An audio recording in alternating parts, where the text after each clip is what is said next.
One of the million-dollar questions that I've been asked constantly, and many businesswomen struggle with, is how to hire right from first time. No turnover, it costs companies a ton of money. And if you hire the wrong person, it could cost you a ton of time, money, and energy to train him, to get them out, and then to get the new one in. Therefore, finding the right person in the right place, it's definitely a huge step, especially if you're solo entrepreneur and you want to move on into working with more people now, so be able to expand your business. It might be you have a few people already working with you for many years, and all of a sudden you grow. Good for you, congratulations to you. Then it's the right time to hire more people, so you'll be able to branch out and do even more business. So I like to share with you in here like 7 steps to get to hire just the right people. Okay, step number 1 is create yourself at least between 3 and 5 attributes that they are important for you. What's crucial for this job? It might be more skills. It might be more like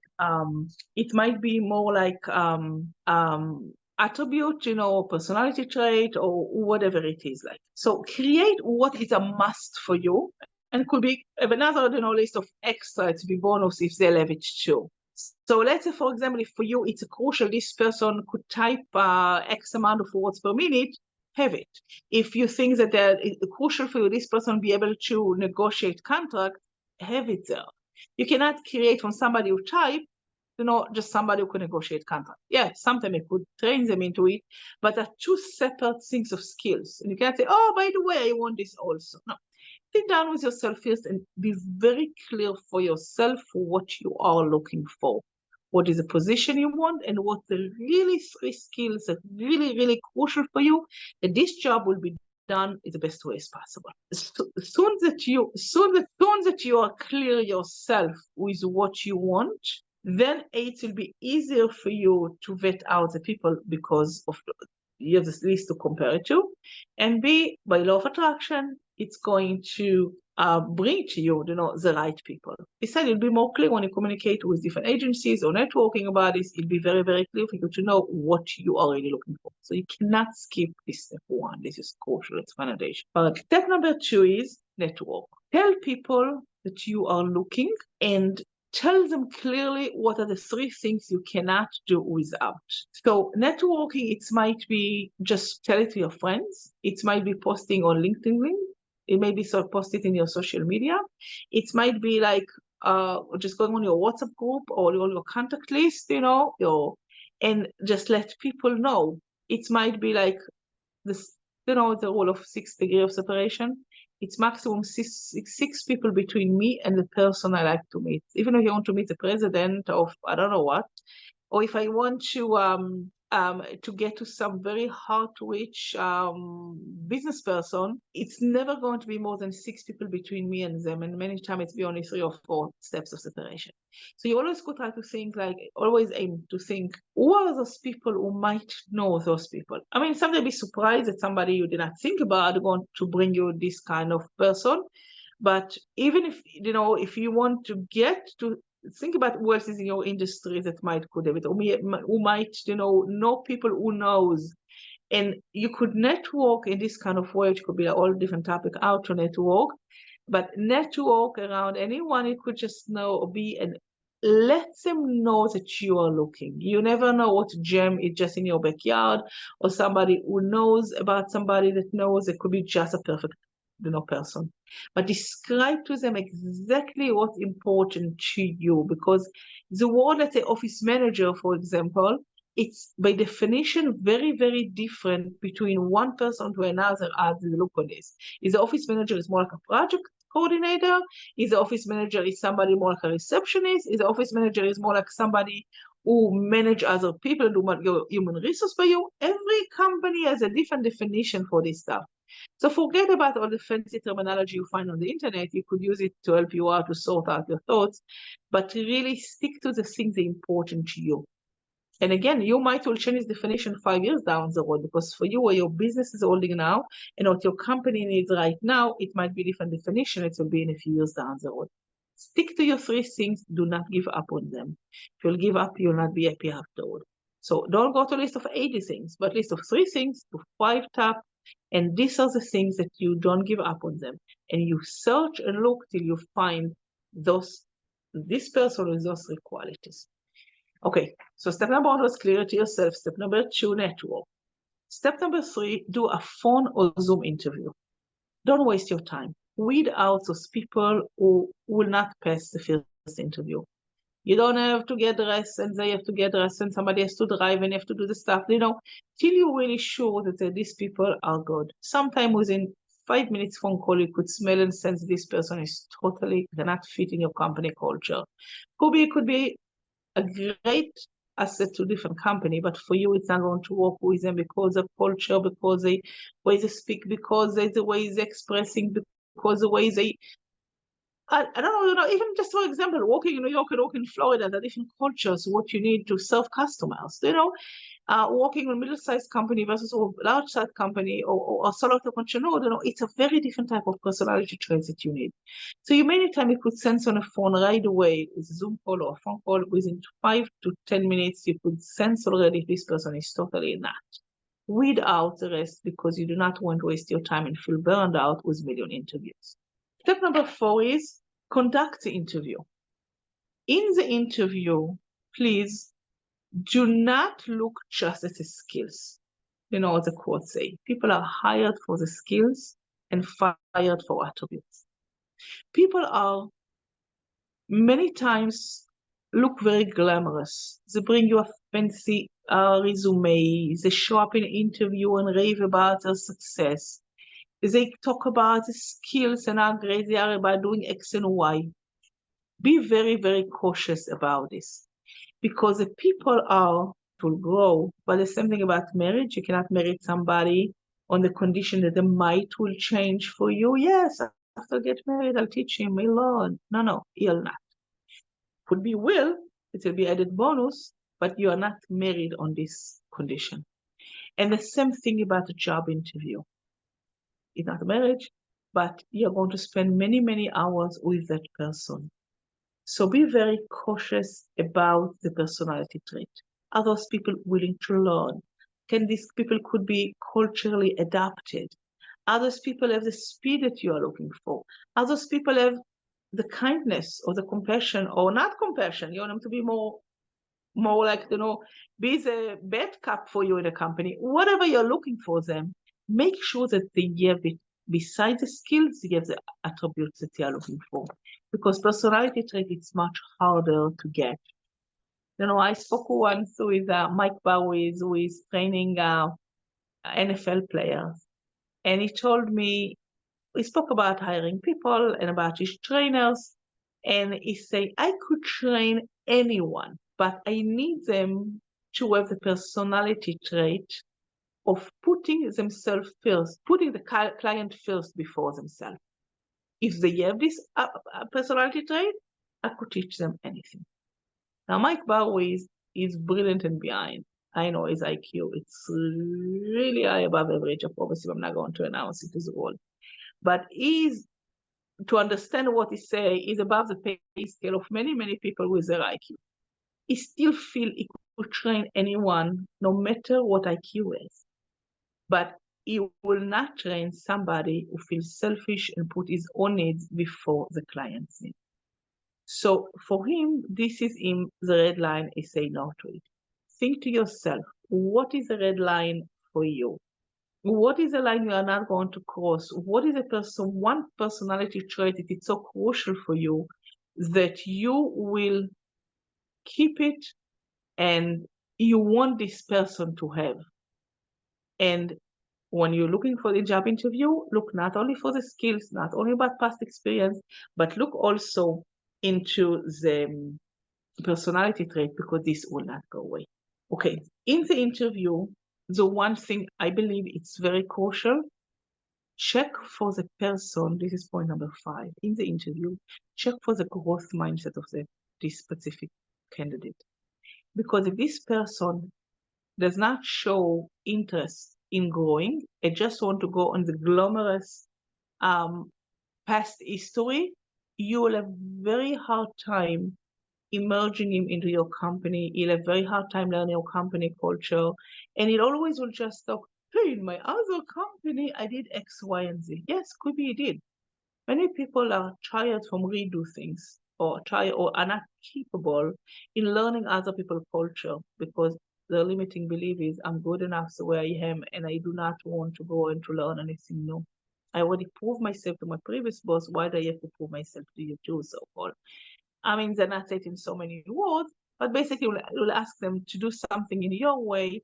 They'll try to explain to you why their way is much better. And it's okay. Sometimes their way is better, and you should be open-minded to learn from them new ways. But many times they just feel like they could ride on the previous glory and they do not have to adapt to the new things. So yes, look for these signs that these people are willing to be adapted to adapt to new culture. Look at the signs these people have a growth mindset, some drop of humbleness beside all the whistles and bells, and and they are not going to just ride on the previous experience and not be willing to create new one. This is very, very important. The next step is weigh your options. It means like after you interview a few people and let's say you nix them out because they don't have the skills, they don't have the personality traits, they don't have whatever it is like. Make sure to sit down with yourself and say, okay, these are the candidates who I interviewed till now. These are the possibilities now. Can I wait till I find the perfect candidate? For some positions, you say yes. It's worthwhile for me to wait 3 months or 6 months till this person will come out. Some positions you say, no, I have to take a temp even for now. And maybe possibly this temp will turn out into the best one. Because sometimes, we look like a temp, okay, I'm willing to absorb this kind of behavior or this kind of lack of skills for 3 months, but I cannot have it forever. So this kind of quality, uh, you have to figure out how much you can wait. Weigh your options. Can you wait for this perfect candidate or not? Can you work with this temp one till the one will show up? From other end, what price are you paying for holding back hiring anyone? Let's say, are you holding back your expansion of your company? Are you holding back your marketing? Are you holding back your growth in your company? Are you holding back what? Um, your revenues, whatever it will be. And try to figure out if it's worthwhile for you to pay this price by not hiring, by not filling that position. Sometimes it's worthwhile not to do it. And sometimes you say, yes, I'm willing to pay the price and I'm willing not to hire this person yet because I could maybe lose by do hire the other person, which is going to be the counter question. What's the price you will pay by hiring the not perfect candidate? Sometimes it's mean lost for the company. From one end, it's you look, wow, the company grew and and made more business. But from other end, could be the bottom line in there and going to be not the perfect one. So because this person will not be honest, or because this person not live with integrity, or because this person will ruin your company reputation. So it's definitely something to weigh in here, the pros and the cons, and decide. Should we wait with the one, or you should do just now, hire? Point number 5 in my solutions for hiring the right candidates trial period. It depends on the position and how long you take you to train the person to do the minimal part of the job. It might be like a week, it might be like a month, it might be like 3 months, might be a year. It depends on the position.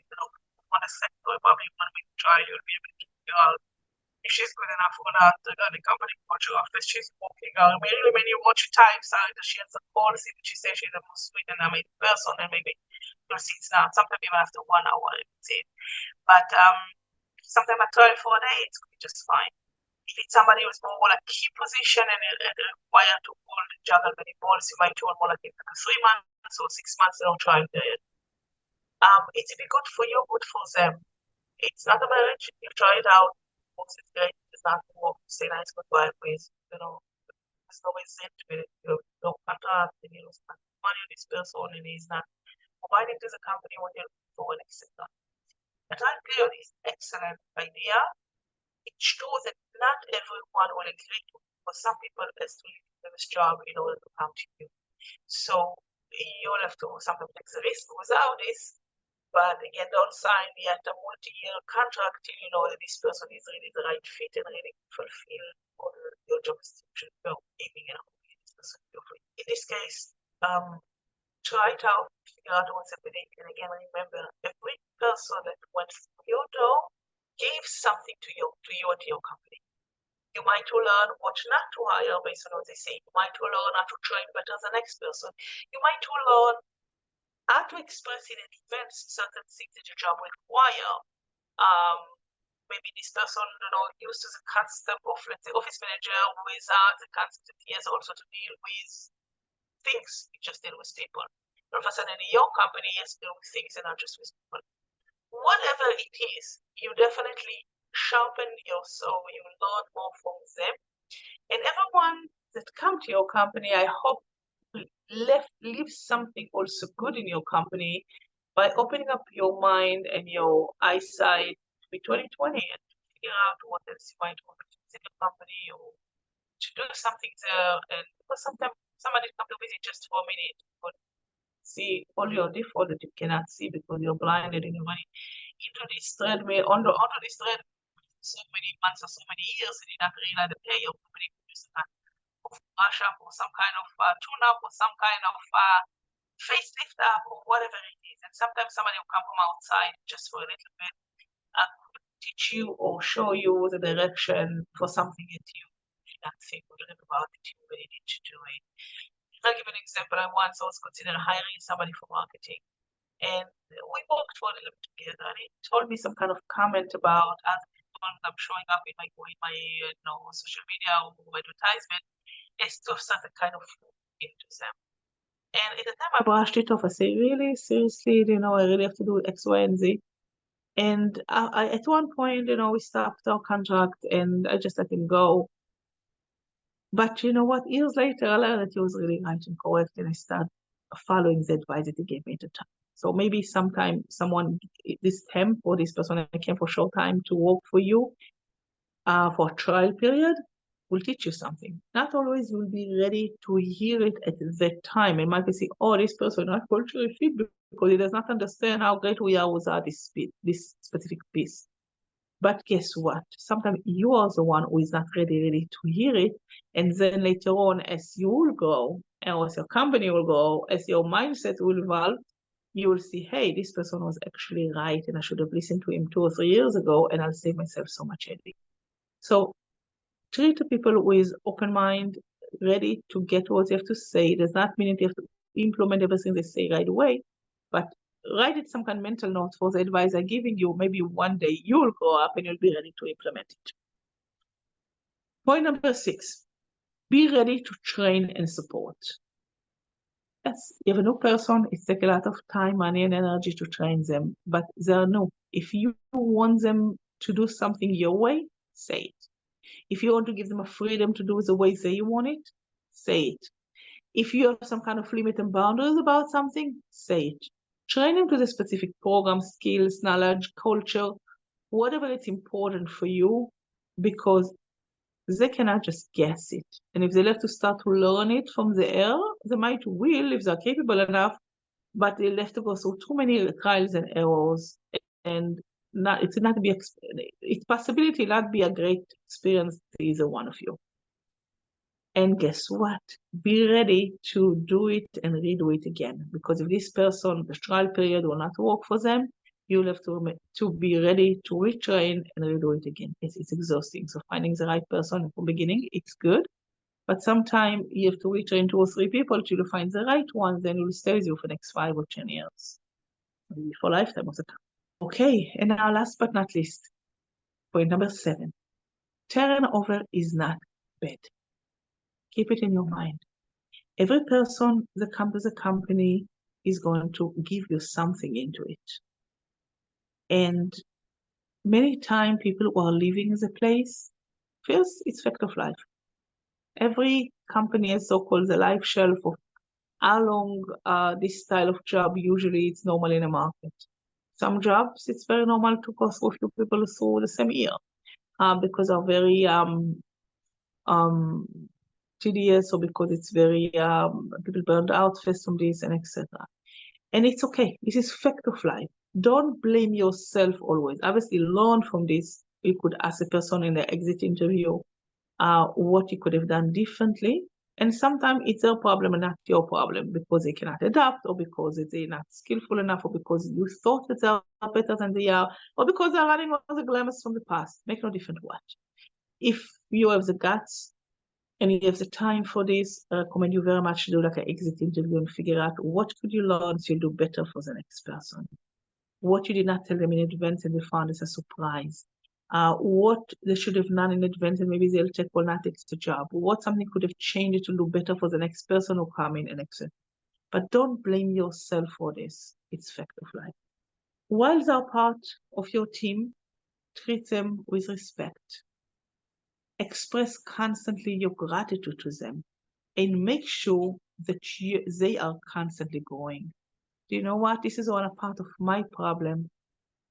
People who I train, one out of the two usually happen to them.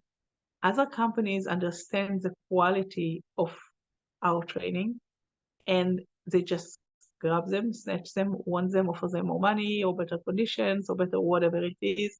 And they take them because they know the people who come from us have better qualities of ethics, skills, knowledge, and etc. Or many of the people who worked for me open up their own businesses later on. And guess what? I bless them once they did it. I believe they deserve it. If they are ready to take these initial steps, let them do it.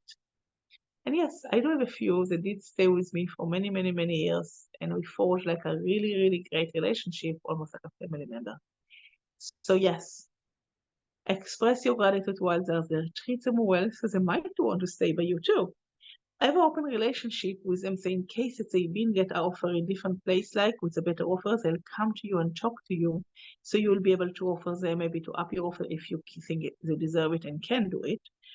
And always enjoy them while they're there. Make sure that they will grow while they are with you. The smart people, the good people, the growth mindset people will enjoy, will appreciate it, maybe will want to stick next to you even more. And one last tip.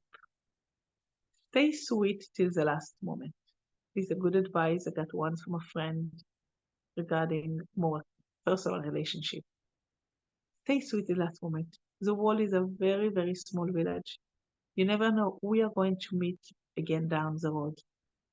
You don't know who you're going in the future to have some kind of network with them or partnership with them or any other relationship with them. Besides, it's the right thing to do. So keep on growing yourself, empower your other people to grow, and be sweet till the last moment. Wishing you good luck with hiring just the right perfect one for your next job opening.